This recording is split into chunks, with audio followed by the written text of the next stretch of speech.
ठाणे में बड़ा हादसा हुआ।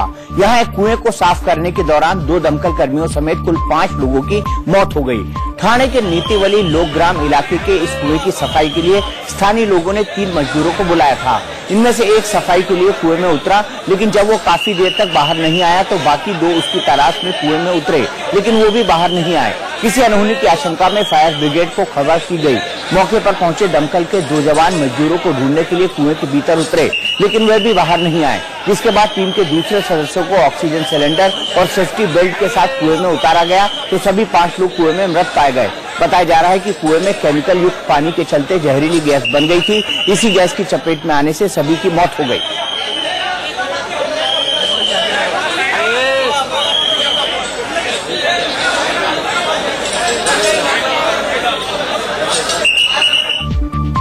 दिल्ली में प्रदूषण का स्तर लगातार बढ़ता जा रहा है। हालात इतने खराब हो चले हैं कि बाहर निकलना खतरे से खाली नहीं। हर जगह की हवा में जहर घुला हुआ है। लोगों को इससे बचने के लिए कई तरह की चेतावनियां जारी की जा रही है।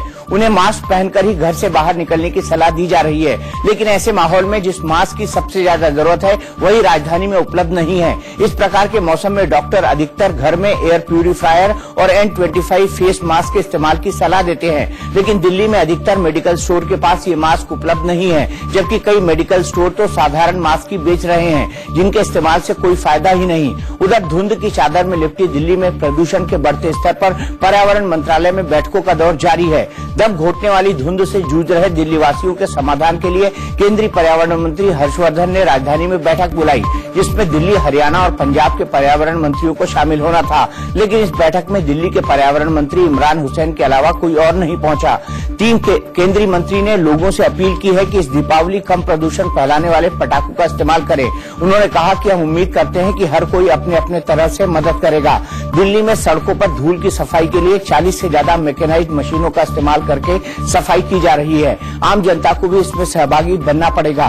केंद्रीय मंत्री ने कहा कि दिल्ली सरकार और नगर निगम को भी केंद्रीय पर्यावरण कमेटी की ओर से दिए गए सुझावों के सख्ती से पालन करने के निर्देश दिए गए हैं। 44 टीमें दिल्ली में और 8 टीमें NCR, गुड़गांव, फरीदाबाद, गाजियाबाद और नोएडा में प्रदूषण की मॉनिटरिंग करेंगी। अगले 10 दिन तक बड़े पैमाने पर पर्यावरण नियमों को लेकर सख्ती की जाएगी। आज से 71 और टीमें निगरानी के लिए भेजी जाएंगी। इसके साथ ही पंजाब और हरियाणा को कहा गया है कि पराली जलाने पर रोक लगाएं।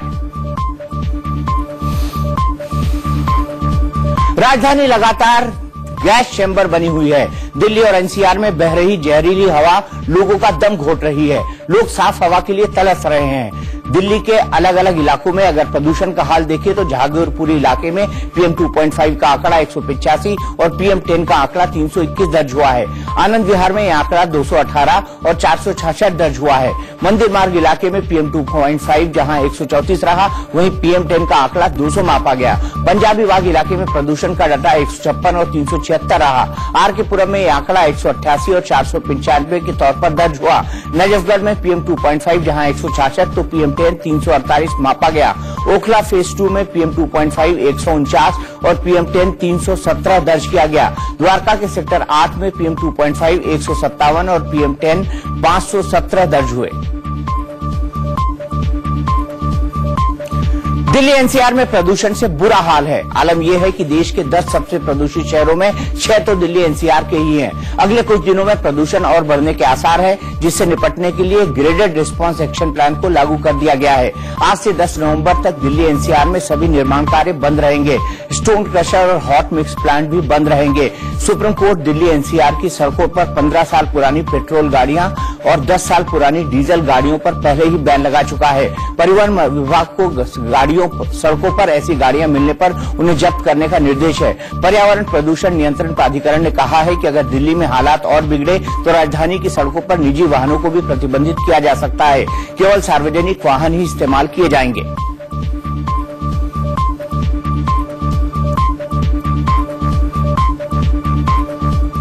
दिल्ली में 10 साल पुरानी पेट्रोल गाड़ियां और 15 साल पुरानी और 10 साल पुरानी डीजल गाड़ियों पर बैन लगा हुआ है। अब ट्रांसपोर्ट डिपार्टमेंट ने इसे लेकर ऑर्डर जारी किया है कि कोर्ट के आदेश के बाद ऐसी गाड़ियों के रजिस्ट्रेशन रद्द कर दिए गए हैं। ज्यादा जानकारी के लिए हमारी सहयोगी कविता के पास चलते हैं। कविता, बताइए इस पर लेटेस्ट अपडेट क्या है?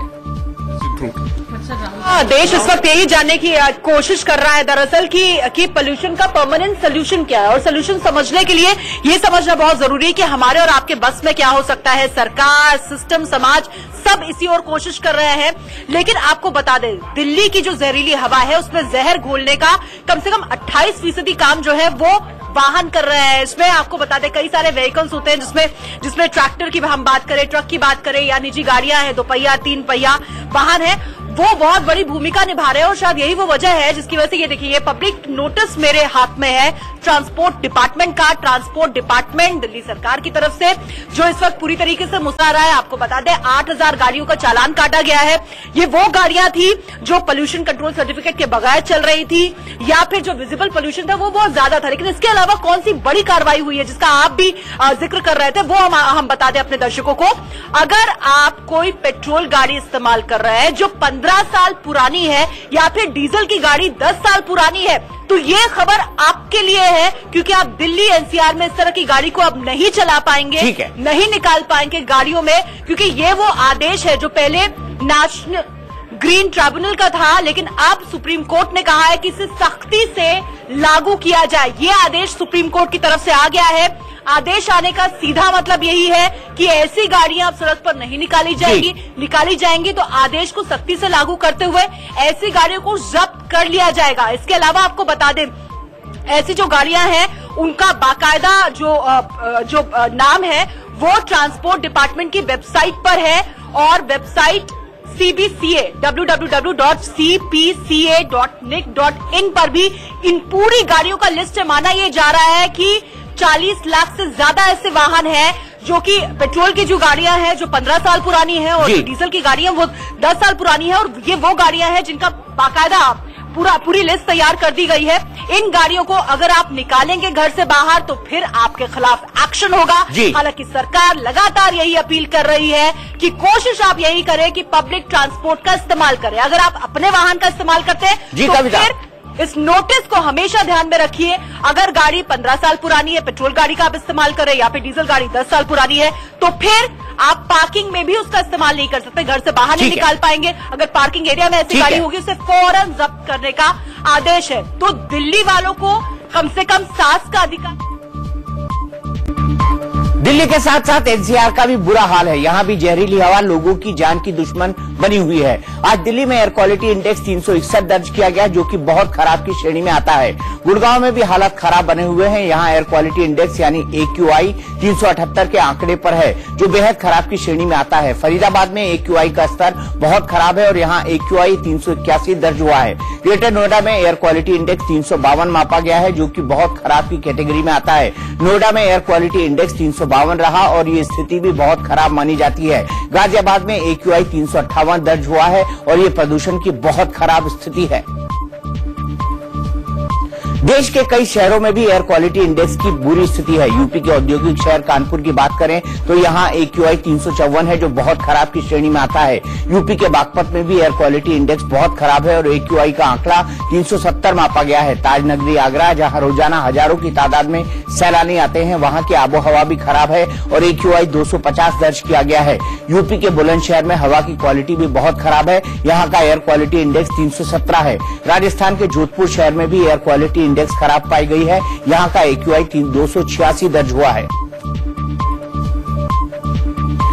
राम मंदिर पर ऑर्डिनेंस की मांग के बीच संसद में प्राइवेट बिल लाने की बात सामने आई है। आज सुबह सुबह राकेश सिन्हा ने प्राइवेट मेंबर बिल लाने का ऐलान किया। ये बिल शीतकालीन सत्र में लाया जाएगा। राकेश सिन्हा संघ के विचारक और बीजेपी के करीबी रहे हैं। राकेश सिन्हा ने ट्वीट कर कहा कि जो लोग बीजेपी और संघ को उलाहना देते रहते हैं कि राम मंदिर की तारीख बताएं, उनसे सीधा सवाल है कि क्या वो मेरे प्राइवेट मेंबर बिल का समर्थन करेंगे। समय आ गया है कि दूध का दूध और पानी का पानी हो जाए। अपने ट्वीट में राकेश सिन्हा ने राहुल गांधी, अखिलेश यादव, सीताराम येचुरी, लालू प्रसाद यादव और चंद्रबाबू नायडू को टैग किया है और थोड़ी ही देर में दूसरा ट्वीट भी कर दिया, जिसमें उन्होंने अयोध्या मामले को प्रायोरिटी पर नहीं लेने के लिए कोर्ट से नाराजगी जताई। उन्होंने लिखा कि आर्टिकल 377 जलीकट्टू और सबरीमला पर फैसला देने में सुप्रीम कोर्ट ने कितने दिन लगाए, लेकिन दशकों से अयोध्या प्राथमिकता में नहीं है। ये हिंदू समाज के लिए सर्वोच्च प्राथमिकता में है।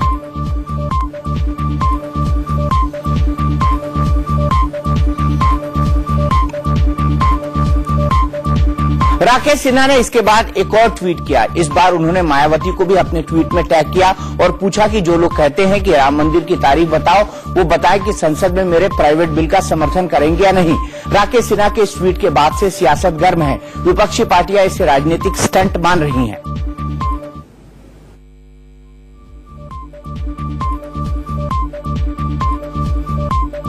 It's just a political gimmick. He is trying to just show as though he would expose through this exercise. But he should know that his very exercise is ill-conceived in the sense that he knows the fate of a private member's bill. He is from a ruling party. Why can't he tell his government, who has a majority in Lok Sabha, to move the bill in Lok Sabha and get it through with their strength? Why they are not doing that and asking a private member to just come in the Rajya Sabha and present a bill as a gimmick?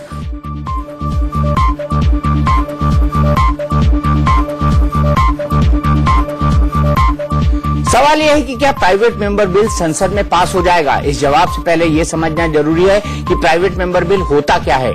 Bharat की संसद में कानून बनाने के लिए bill लाया जाता है। सरकार अगर कोई बिल लाती है तो ये साधारण गवर्नमेंट बिल है, जबकि अगर कोई सांसद बिल पेश करता है तो उसे प्राइवेट मेंबर बिल कहते हैं। मतलब सदन में सरकार के अलावा किसी सांसद को भी अधिकार है कि वो अपनी समझ के मुताबिक कोई बिल लाए, चाहे वो सांसद लोकसभा का हो या राज्यसभा का हो। जब सदन का सत्र चल रहा होता है तब हर शुक्रवार दोपहर के बाद का समय प्राइवेट मेंबर बिल के लिए होता है। सत्ताधारी दल का सांसद भी चाहे तो प्राइवेट बिल ला सकता है। हालांकि इस बिल का कानून की शक्ल लेना इस बात पर निर्भर है कि सरकार या विपक्ष का उस पर क्या रुख है। प्राइवेट मेंबर बिल को ही प्राइवेट बिल कहते हैं। राकेश सिन्हा इसी बिल को लाने की बात कह रहे हैं। इस बात की संभावना पूरी है कि उनके बिल को एक्सेप्ट कर लिया जाए, उस पर सदन में चर्चा शुरू कराई जाए, क्योंकि हाल के दिनों में ही हिंदूवादी संगठन, एनडीए में शामिल शिवसेना जैसे दल और खुद बीजेपी के अंदर से इस बात की आवाज उठ रही है कि सरकार को सिर्फ कोर्ट के फैसले का इंतजार नहीं करना चाहिए, बल्कि कानून बनाकर मंदिर निर्माण को तय करना चाहिए। सरकार कितने दबाव में है उसे मंदिर को लेकर हाल में आए इन 3 बयानों से समझा जा सकता है। अब केवल विषय वो जमीन को एक्वायर करके मंदिर निर्माण को देने की बात है। इस अर्थ में सरकार कानून करे ये कहा है, कोर्ट के द्वारा निर्णय आएगा ऐसे रहा, लेकिन ध्यान में आया कि कोर्ट इसको अनावश्यक बहुत लंबा कर रहा है। प्राइवेट मेंबर बिल आप जरूर लाइए। राम मंदिर निर्माण की बात अगर इस बिल में होती है तो शिवसेना जरूर आपके समर्थन में खड़ी रहेगी, लेकिन बिल के साथ मंदिर निर्माण की तारीख भी आप बताइए उस वक्त। ये कोर्ट का फैसला छोड़ दीजिए, कोर्टबाजी छोड़ दीजिए, कोर्ट कुछ नहीं कर पाएगा। कोर्ट की मजबूरी है, तारीख पर तारीख। आप एक ही घाव डालिए और कानून लेकर आइए, अध्यादेश लेकर आइए। इससे एक फायदे होंगे कि लोगों को अपनी बात रखने का मौका मिलेगा। अब कंफ्यूजन साफ करें राहुल गांधी कि अयोध्या पर उनका क्या स्टैंड होगा, देश की जनता देखेगी। आंध्र प्रदेश के मुख्यमंत्री और टीडीपी सुप्रीमो चंद्रबाबू नायडू ने 2019 के लोकसभा चुनाव में बीजेपी का मुकाबला करने के लिए अखिल भारतीय गठबंधन बनाने की कोशिश में जुट चुके हैं।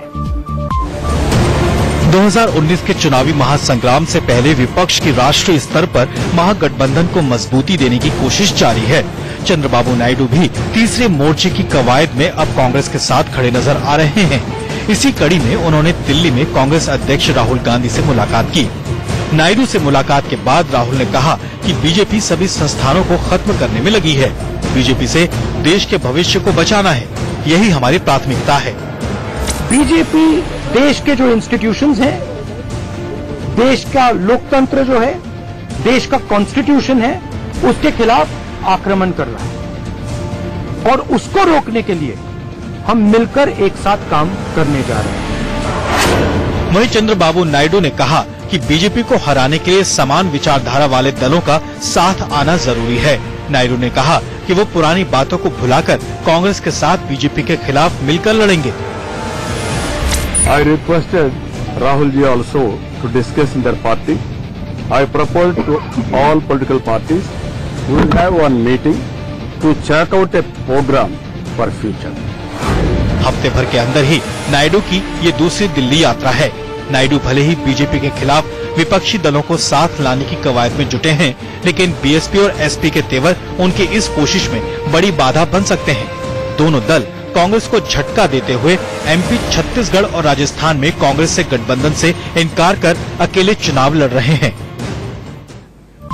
राहुल गांधी से मुलाकात से पहले चंद्रबाबू नायडू ने दिल्ली में एनसीपी अध्यक्ष शरद पवार और नेशनल कॉन्फ्रेंस के नेता फारूक अब्दुल्ला के साथ महाबैठक की। तमाम दलों के नेताओं के साथ बैठकों को लेकर नायडू पहले ही साफ कर चुके हैं कि राष्ट्रीय स्तर पर विपक्षी दलों का गठबंधन बनाने में उनकी भूमिका फैसिलिटेटर की ही होगी। आज की महाबैठक के बाद नायडू ने कहा कि इन मुलाकातों का मकसद देश को बचाना है। बैठक के बाद नायडू ने फारूक अब्दुल्ला और शरद पवार के साथ ज्वाइंट प्रेस कॉन्फ्रेंस की, जिसमें शरद पवार ने कहा कि हम सभी को मिलकर देश और लोकतंत्र को बचाने पर चर्चा करनी चाहिए। आज की मुलाकात का उद्देश्य यही था। हमारा मिशन देश और लोकतंत्र को बचाना होगा। वहीं सीबीआई संकट का जिक्र करते हुए फारूक अब्दुल्ला ने कहा कि देश इस मुश्किल हालात का सामना कर रहा है, लोकतंत्र खतरे में है और इसी कारण हम आज मिले हैं कि कैसे देश और लोकतंत्र और संस्थानों को बचाया जा सके। उन्होंने आगे एक कॉमन मिनिमम प्रोग्राम बनाने की बात भी कही है। 15 साल से एमपी में सत्ता का वनवास भोग रही कांग्रेस की वापसी की कोशिशों को एक बार फिर पलीता लगता दिख रहा है। पार्टी में आपसी घमासान की ताजा खबर ने कांग्रेस के माथे पर बल डाल दिए हैं। एमपी चुनाव में टिकट बंटवारे को लेकर कांग्रेस की अंदरूनी लड़ाई पार्टी की केंद्रीय चुनाव समिति की बैठक में खुलकर सामने आई। इस बैठक में कांग्रेस सांसद ज्योतिरादित्य सिंधिया और वरिष्ठ नेता दिग्विजय सिंह आपस में ही भिड़ गए। अपने अपने समर्थकों को टिकट दिलाने के नाम पर दिग्विजय और सिंधिया के बीच जमकर बहस हुई। बताया जा रहा है कि दोनों नेताओं के बीच जब महाभारत हो रही थी, उस समय पार्टी अध्यक्ष राहुल गांधी वहीं मौजूद थे। कांग्रेस की इस कलह पर बीजेपी ने बिना मौका गंवाए चुटकी ली। वहीं कांग्रेस घमासान की इन खबरों को नकार रही है। घमासान हो रहा है बंद कमरे के अंदर। दिग्विजय सिंह जी और सिंधिया जी के बीच में गुत्थम गुत्थी हो रही है, हाथापाई होने की नौबत हो गई है। राहुल गांधी जी वहां मौजूद थे और लगभग दिग्विजय सिंह और सिंधिया जी के बीच में हाथापाई हो रही है। राहुल जी देखते रहे। No crisis. It is only to sort out. Was there a verbal spat or argument between Scindia and Digvijay? No. There is no such thing. Very smoothly things are. MP में एकजुट होकर चुनाव लड़ने की कोशिश में जुटे राहुल की रणनीति के लिए एक बड़ा झटका माना जा रहा है। खबर है कि सिंधिया और दिग्विजय के बीच बहस से राहुल गांधी काफी नाराज हैं। उन्होंने इस पूरे मामले को सुलझाने के लिए 3 वरिष्ठ नेताओं की कमेटी बनाई है, जिसमें अशोक गहलोत, अहमद पटेल और वीरप्पा मोइली शामिल है। मध्य प्रदेश में टिकट को लेकर घमासान मचा हुआ है। कटनी में पार्टी के ब्लॉक अध्यक्षों ने पैराशूट कैंडिडेट को टिकट दिए जाने का जोरदार विरोध किया है। इन लोगों ने पार्टी नेतृत्व को चेतावनी दी है कि अगर बाहरी दलों से आए लोगों को टिकट दिया गया तो वो सामूहिक इस्तीफा दे देंगे। इनका कहना है कि पार्टी अध्यक्ष राहुल गांधी ने पार्टी के लोगों को ही टिकट देने की बात कही थी और इसी आधार पर टिकट का बंटवारा होना चाहिए। जम्मू कश्मीर में सेना का ऑपरेशन ऑलआउट जारी है। हर दिन बीतने के साथ आतंकियों की सफाई में तेजी आती जा रही है। ताजा मामला बड़गाम का है, जहां सुरक्षा बलों ने आज सुबह एनकाउंटर में 2 आतंकवादियों को मार गिराया। मारे गए दोनों आतंकी पाकिस्तानी नागरिक हैं। सुरक्षा बलों को बीती रात वजूगू एरिजल क्षेत्र के एक घर में 2-3 आतंकियों के छिपे होने की खबर मिली, जिसके बाद सेना ने सर्च ऑपरेशन शुरू किया। इस पर आतंकियों ने फायरिंग शुरू कर दी। जवाबी कार्रवाई में 2 आतंकवादी मारे गए। सुरक्षा बलों की इस कार्रवाई का स्थानीय लोगों ने हिंसक विरोध किया। इनकाउंटर के बाद सक्रिय हुए पत्थरबाजों ने नारेबाजी करते हुए सुरक्षा बलों और मीडिया कर्मियों पर पत्थर बरसाए। हैरानी की बात यह रही कि इन पत्थरबाजों में कई लड़कियां और महिलाएं भी शामिल नजर आईं। माना जा रहा है कि महिलाओं को इसलिए आगे किया गया जिससे सुरक्षा बल उनके खिलाफ एक्शन न ले सके और आतंकियों को भागने का समय मिल सके। पिछले कुछ महीनों में घाटी में ऐसा ट्रेंड देखने को मिला है, जिससे पत्थरबाज आतंकियों से इनकाउंटर के वक्त सुरक्षा बलों पर पत्थर बरसाते हैं। इनका सीधा मकसद होता है सुरक्षा बलों का ध्यान बटाना, जिससे आतंकी मौके से फरार होने में कामयाब हो सके। हालांकि हर बार की तरह इस बार भी पत्थरबाजों के निशाने पर सुरक्षा बल कम, मीडिया कर्मी ज्यादा नजर आए। पत्थरबाजों ने कुछ न्यूज चैनल की ओबी वैन पर भी हमला बोला और उनमें तोड़फोड़ की। घाटी में आतंकवाद की एक नई शक्ल सामने आई है। पहली बार सरहद पार से आतंकवादियों की एक ऐसी खेप भेजी गई है जो दिखने में लड़की जैसे लगते हैं। लंबे बाल, कजरारी आंखें, नाजुक सी उंगलियां, सर पर दुपट्टा, छरहरा बदन। पहली नजर में कोई भी इन्हें लड़की समझने की भूल कर सकता है, लेकिन असल में ये कोई खूबसूरत हसीना नहीं बल्कि खूंखार कातिल है। सेना के 2 जवान समेत 5 सुरक्षाकर्मी इनका शिकार बन चुके हैं। जी हाँ, सीमा पार बैठे आतंक के आकाओं की नापाक साजिश का नया मोहरा है ये नकाबपोश। हसीना के वेश में खतरनाक स्नाइपर है ये। पहले पहल जब भारतीय सेना के हाथ ये तस्वीर लगी तो उसने भी इसे लड़की समझने की भूल कर दी थी, लेकिन अब इसके चेहरे से नकाब हट चुका है और सेना को इसकी तलाश है। आतंकी संगठन जैश ने भारतीय सुरक्षा कर्मियों पर हमले के लिए हसीनाओं के भेष में अपने स्नाइपर्स को सीमा पार कराई है। दो स्नाइपर्स के 2 गुट बनाए गए हैं, जिन्हें बाकायदा खुफिया हमले की ट्रेनिंग देकर भेजा गया है।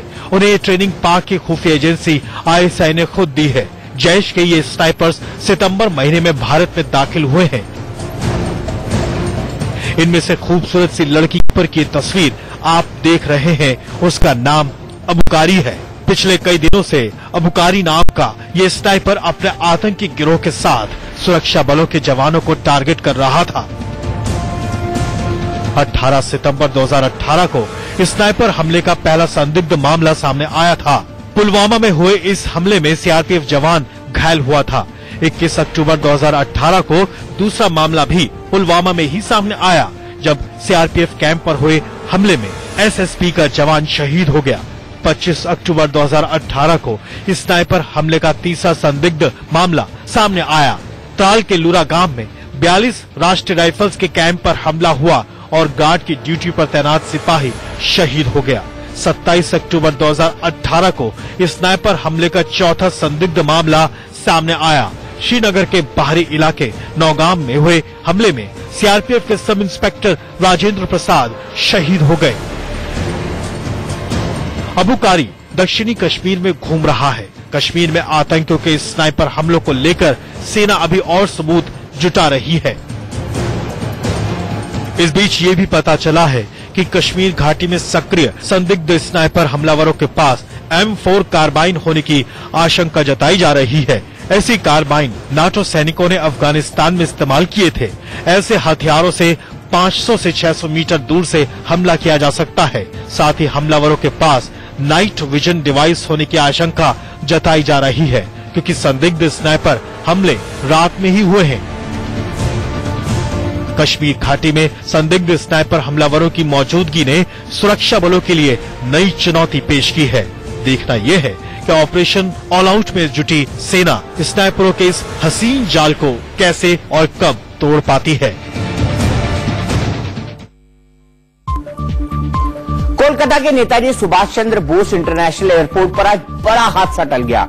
कतर एयरलाइंस में सवार 100 से ज्यादा यात्रियों की जान उस समय खतरे में पड़ गई जब विमान उड़ान भरने के लिए रनवे पर दौड़ रहा था। ये विमान कोलकाता से दोहा के लिए उड़ान भर रहा था। कतर एयरवेज की फ्लाइट संख्या QR 540 जब टेक ऑफ कर रही थी, ठीक उसी वक्त उसके सामने एक वाटर टैंकर आ गया। विमान का अगला हिस्सा हवा में ऊपर उठ चुका था। अचानक सामने आया वाटर टैंकर विमान के अगले हिस्से से टकरा गया, जिससे विमान को जोरदार झटका लगा। विमान में बैठे सभी यात्रियों की सांसें अटक गई।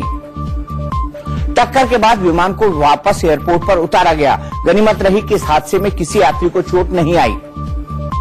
सभी यात्री सुरक्षित बताए जा रहे हैं। एयरपोर्ट के अंदर गाड़ियों की मूवमेंट और उसकी स्पीड निर्धारित होती है। प्राथमिक जांच में सामने आया है कि वाटर टैंकर में कुछ तकनीकी खामी आ गई थी और उसके ब्रेक काम नहीं कर रहे थे, जिसके चलते हादसा हुआ। वहीं DGCA ने घटना की जांच के लिए कमेटी बनाई है।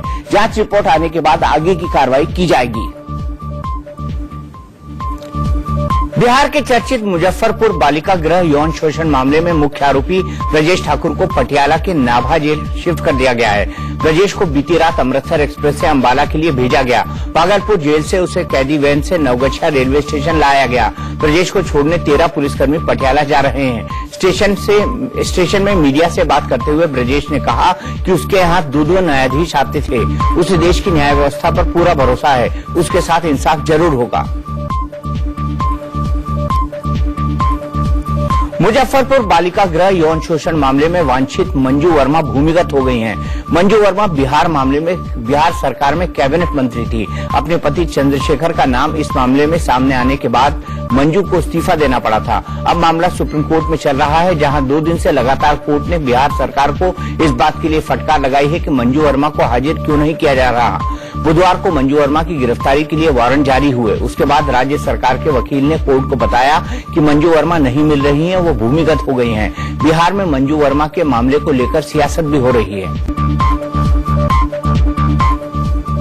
देश की सबसे बड़ी जांच एजेंसी सीबीआई में मचे घमासान के मामले में जबरन छुट्टी पर भेजे गए एडिशनल डायरेक्टर राकेश अस्थाना की गिरफ्तारी पर 14 नवंबर तक हाईकोर्ट ने रोक लगा दी है। सीबीआई ने आज कोर्ट में अपना पक्ष रखते हुए कहा कि अस्थाना को अभी इस मामले में बेल नहीं मिलनी चाहिए, क्योंकि अभी आधी से अधिक फाइल सीवीसी के पास है। राकेश अस्थाना की तरफ से सीनियर वकील अमरेंद्र सेन कोर्ट पहुंचे थे। उन्होंने कहा कि अभी तक उन्हें सीबीआई के जवाब की कॉपी नहीं मिली है, इसलिए उन्हें अपना जवाब दायर करने के लिए समय चाहिए होगा। दरअसल राकेश अस्थाना ने अपनी याचिका में कोर्ट से कहा है कि उनके खिलाफ दर्ज की गई एफआईआर बिल्कुल गलत है। पिछली सुनवाई में कोर्ट ने 29 अक्टूबर तक उनकी गिरफ्तारी पर रोक लगा दी थी। 4,000 करोड़ रुपए के घोटाले के आरोपी झारखंड के पूर्व मुख्यमंत्री मधु कोड़ा कांग्रेस में शामिल हो गए हैं। पश्चिम सिंहभूमि जिले के मुख्यालय चाईबासा में कांग्रेस के प्रदेश अध्यक्ष डॉक्टर अजय कुमार ने कोड़ा को पार्टी में शामिल कराया। मधु कोड़ा की पहचान झारखंड के कद्दावर नेताओं में होती है और खासकर कोल्हान क्षेत्र में उनकी पकड़ काफी मजबूत मानी जाती है। मधु कोड़ा के शामिल होने के बाद उनकी पार्टी जय भारत समानता पार्टी का कांग्रेस में विलय हो गया है। इससे पहले अक्टूबर में कोड़ा की पत्नी और जगन्नाथपुर से विधानसभा क्षेत्र की विधायक गीता कोड़ा कांग्रेस में शामिल हो गई थी। मध्य प्रदेश में चुनावी घमासान के बीच शिवराज सरकार के खिलाफ संतों को लामबंद करने का अभियान चला रहे कंप्यूटर बाबा को बड़ा झटका लगा है। दिगंबर अनि अखाड़े ने कंप्यूटर बाबा को अखाड़े से निष्कासित कर दिया है। साधु संतों के 13 प्रमुख अखाड़ों की शीर्ष संस्था अखिल भारतीय अखाड़ा परिषद के अध्यक्ष महंत नरेंद्र जी ने इस बात की पुष्टि की है। दलीय राजनीति में शामिल होकर संतों की गरिमा के विपरीत आचरण करने के आरोप में उन पर यह कार्रवाई की गई है। निष्कासन के बाद कंप्यूटर बाबा दिगंबर अनि अखाड़े के कार्यक्रमों और इसके संतों के सामूहिक भोज आदि में शामिल नहीं हो सकेंगे। इतना ही नहीं, वो प्रयागराज में आगामी 15 जनवरी से शुरू होने वाले कुंभ मेले में इस अखाड़े के शाही स्नान और दूसरे धार्मिक आयोजनों में भी हिस्सा नहीं ले सकेंगे। उधर कंप्यूटर बाबा ने पलटवार करते हुए अपने निष्कासन को शिवराज सिंह चौहान की अगुवाई वाली बीजेपी सरकार की साजिश बताया है। कंप्यूटर बाबा एक नई मुश्किल में भी घिरते दिख रहे हैं। वो आचार संहिता के उल्लंघन में भी घिरते दिख रहे हैं। ग्वालियर के कोटेश्वर मंदिर के पास संत समागम का उनका कार्यक्रम नोट समागम में तब्दील होता नजर आया। समागम में शामिल होने आए सभी संतों को नोटों वाले लिफाफे देकर विदा किया गया। संतों को 500, कहीं 1000 तो कहीं 2000 का लिफाफा दिया गया। संतों को इस तरह रुपए बांटने पर विवाद हो गया है। सूबे में साल के अंत में विधानसभा चुनाव है और आचार संहिता लगी हुई है। ऐसे में खुलेआम संतों को लिफाफे में रुपए बांटे जाने से कंप्यूटर बाबा का संत समागम विवादों में घिर गया है। मध्य प्रदेश में लागू आचार संहिता के बीच कैश मिलने का सिलसिला जारी है। मंडला जिले में पुलिस ने चेकिंग के दौरान एक कार से 4,81,000 रुपए बरामद किया। कैश के साथ पुलिस ने 4.5 किलो चांदी और 180 ग्राम सोने के जेवर भी जब्त किए। कार सवार खुद को सराफा कारोबारी बता रहा है, लेकिन उसके पास कैश और गहनों से जुड़े दस्तावेज नहीं थे, जिस पर पुलिस ने कैश और सारा सामान जब्त कर लिया। एमपी के छिंदवाड़ा में पुलिस ने नकली नोट बनाने वाले गिरोह का पर्दाफाश किया है। यहां पुलिस ने चेकिंग के दौरान पहले एक बाइक से 3 लाख रुपए के जाली नोट पकड़े, फिर बाइक सवारों की निशानदेही पर की गई छापेमारी में नकली नोट छापने की मशीन सहित 7 लाख के नोट और 7 लाख के नकली नोट जब्त किए। पुलिस ने गिरोह के 6 सदस्यों को भी गिरफ्तार किया है। 15 दिन पहले ही इन लोगों ने नकली नोट छापने का एक कारखाना शुरू किया था। ये गिरोह जुआ घरों में इस नकली नोट को खपाने की तैयारी में था। बिहार में महिला सुरक्षा के दावों की एक बार फिर धज्जियां उड़ी है। राजधानी पटना में बिहार मिलिट्री पुलिस की एक महिला कांस्टेबल से छेड़छाड़ का मामला सामने आया है। छेड़छाड़ का आरोपी बीएमपी के ही सूबेदार पद पर लगा है। पीड़ित कांस्टेबल का आरोप है कि बंद कमरे में सूबेदार ने उसके साथ जोर जबरदस्ती की कोशिश की। इस घटना से गुस्साए कांस्टेबलों ने जमकर हंगामा किया, जिसके बाद आरोपी सूबेदार को गिरफ्तार करके जांच के आदेश जारी कर दिए गए। बिहार के मुजफ्फरपुर में पुलिस ने व्यापारी के घर लूट की साजिश को नाकाम कर दिया है। जिले के मिठनपुरा इलाके में कुछ बदमाश एक व्यापारी के घर लूट की साजिश रच रहे थे। इसी दौरान पुलिस ने धावा बोलकर गिरोह के सरगना समेत 3 बदमाशों को धर दबोचा। इनके पास से हथियार, कारतूस और मोबाइल बरामद हुए हैं। इस गिरोह के तार कुख्यात अपराधी पवन भगत से जुड़े हुए हैं। बिहार के भागलपुर में राम मंदिर के लिए कुछ लोगों ने मुंडन कराकर विरोध दर्ज कराया। भगवा क्रांति दल के कार्यकर्ताओं ने पहले मुंडन कराया, फिर प्रदर्शन किया। प्रदर्शनकारियों के मुताबिक बीजेपी सरकार राम मंदिर के नाम पर श्रद्धालुओं को धोखा दे रही है। आरोप लगाया गया है कि राम मंदिर बनाना सरकार के बस का नहीं, इसलिए लोगों को बरगलाया जा रहा है। इस मौके पर भगवा क्रांति सेना के सैकड़ों कार्यकर्ता मौजूद रहे। बिहार के सहरसा में छापेमारी के दौरान पुलिस को काफी मात्रा में अवैध शराब बरामद हुई है। पुलिस ने सीमेंट गोदाम में छापेमारी की तो 327 कार्टून अवैध विदेशी शराब मिली। पुलिस को गुप्त सूचना मिली थी, जिसके बाद कार्रवाई की गई। जब्त की गई शराब की मात्रा 2890 लीटर बताई जा रही है। फिलहाल गोदाम के मालिक का पता नहीं चल पाया है। गोदाम मालिक पर मामला दर्ज कर लिया गया है। महाराष्ट्र में स्वाइन फ्लू ने इस साल अब तक 302 जिंदगियां निगल ली है। इनमें से ज्यादातर मौतें पिछले 2 महीनों में हुई। H1N1 वायरस से फैलने वाले इस रोग के करीब 325 मरीज अभी भी अस्पताल में भर्ती हैं। इनमें से 22 से 23 मरीज वेंटिलेटर पर हैं, जिनकी हालत काफी गंभीर है। स्वास्थ्य विभाग की रिपोर्ट के मुताबिक स्वाइन फ्लू से सबसे ज्यादा 76 मौतें नासिक में हुई, जबकि पुणे सिटी में 64, पिंपरी चिंचवाड़ में 33, सतारा में 28 और कोल्हापुर में 17 मौतें हुई। डॉक्टर के मुताबिक पिछले 2 महीनों से ज्यादा बारिश की वजह से स्वाइन फ्लू के मामलों और मौतों की संख्या में इजाफा हुआ है। बारिश के चलते रात और दिन के तापमान में उतार चढ़ाव होता है, जिसकी वजह से लोग जल्दी ही इस बीमारी की चपेट में आ रहे हैं। नोएडा विकास प्राधिकरण के 2 कर्मचारियों ने आज जमकर हंगामा किया। अथॉरिटी के दोनों कर्मचारी वेतन नहीं मिलने की वजह से सैकड़ों फुट ऊंचे टावर पर चढ़ गए। सेक्टर 39 में बने टावर पर चढ़ने वाला एक कर्मचारी जल विभाग में, जबकि दूसरा बिजली विभाग में काम करता था। दोनों अस्थायी और ठेके पर काम कर रहे हैं। इनका आरोप है कि पिछले 10 महीने से इन्हें वेतन नहीं मिला है। वेतन के लिए अथॉरिटी उनके आधार कार्ड की मांग कर रही है, जबकि अभी तक उन्हें वेतन ठेकेदार के जरिए मिल रहा था। दिवाली आते अवैध पटाखा कारोबारियों का गोरख धंधा शुरू हो गया है। दूसरी तरफ पुलिस ने गुप्त सूचना के आधार पर ऐसे ही पटाखा कारोबारियों के खिलाफ मुहिम छेड़ रखी है। यूपी के शामली में पुलिस ने करीब 1 दर्जन घरों पर छापेमारी की। इस दौरान कई बोरी अवैध पटाखे बरामद किए गए। हालांकि पुलिस के एक्शन की भनक लगते ही मौके से कारोबारी भाग निकले। इनकी धरपकड़ के लिए स्पेशल टीम का गठन किया गया है। मेरठ के कबाड़ी बाजार में उस वक्त अफरा तफरी मच गई जब एक लकड़ी के गोदाम में भीषण आग लग गई। आग इतनी भयानक थी कि आसपास की कई और दुकानें भी उसकी चपेट में आ गई।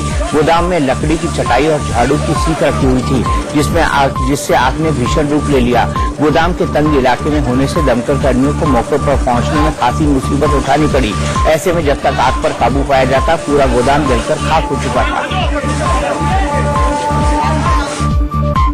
गोरखपुर में कूड़ा फेंकने के विवाद को लेकर एक बुजुर्ग महिला की पीट-पीटकर हत्या का मामला सामने आया है। 60 साल की बादामी देवी अपने दरवाजे पर झाड़ू लगा रही थी। इसी बीच पड़ोस में रहने वाले सर्राफ हरभजन सिंह से कूड़ा फेंकने पर उनकी कहासुनी होने लगी। बताया जा रहा है कि हरभजन सिंह ने बादामी देवी पर लात घूंसों की बारिश कर दी। बुरी तरह से घायल बुजुर्ग महिला को पहले अस्पताल में एडमिट कराया गया, जहां से उन्हें मेडिकल कॉलेज रेफर कर दिया गया। इलाज के दौरान बुजुर्ग महिला की मौत हुई। थाना राजघाट का मैटर है, जहाँ पे बादामी देवी नाम की महिला की मृत्यु की बात प्रकाश में आई और जो अभी तक जानकारी प्राप्त हुई है, उनके जो परिचित थे जिनका उनसे विवाद था, उनके द्वारा एकत्र किया गया और उनको ट्रीटमेंट के लिए भेजा गया था और उनकी डेथ हुई। घटना के बाद से राजघाट और रायगंज के इलाके में बुजुर्ग को पीटे जाने का वीडियो वायरल हो गया है, जिससे लोगों का गुस्सा 7वें आसमान पर है। दूसरी तरफ घटना के बाद से आरोपी हरभजन सिंह सर्राफ मौके से फरार हो गया है। उत्तर प्रदेश के सीतापुर में दरोगा की तरफ से एसपी की पिटाई का मामला तूल पकड़ता जा रहा है। सीतापुर के जिला जज के चेंबर में दारोगा की पिटाई का ये मामला लखनऊ और दिल्ली तक पहुंच गया है। वकीलों की दादागिरी के खिलाफ कड़े एक्शन का भारी दबाव है, जिसके बाद से एसपी के आदेश पर 5 वकीलों के खिलाफ नामजद मुकदमा दर्ज कर लिया गया है। ये वकील है चंद्रभाल गुप्ता, अभिनव मिश्रा, दीपक जायसवाल, अभय प्रताप सिंह, सुनील सिंह। इस पूरे मामले में एनएसए लगाने के साथ एफआईआर की कॉपी हाईकोर्ट को भी भेजे जाने की तैयारी है। हथियारों ने कहा कि उसको थप्पड़ मारने की कोशिश की गई, थप्पड़ मारे गए और उन सब चीजों की कार्रवाई हुई। पुलिस की तरफ से आरोपी वकीलों पर 25-25 हजार का इनाम रखा गया है। ये पूरा हंगामा सीतापुर क्लब में अवैध कब्जे को लेकर हुआ। पुलिस का कहना है कि वहां पिछले 30 सालों से कुछ वकीलों का अवैध कब्जा था। जहां से लगातार दारूबाजी, जुएबाजी और हंगामे की खबरें मिलती रहती थी, जिसके बाद एक्शन लिया गया और बुलडोजर के जरिए अवैध कब्जे को हटा दिया गया। इसी से नाराज वकील जिला जज के चेंबर में पहुंच गए, जहां मॉनिटरिंग सेल की मीटिंग में एसपी भी पहुंचे थे। उनके साथ ही दारोगा प्रदीप कुमार पांडे भी थे, जिनके वकीलों ने जमकर पिटाई कर दी। न्यायालय पे दहला में फिलहाल एक ब्रेक, लेकिन ब्रेक के बाद भी खबरों का सिलसिला रफ्तार और विस्तार से जारी है।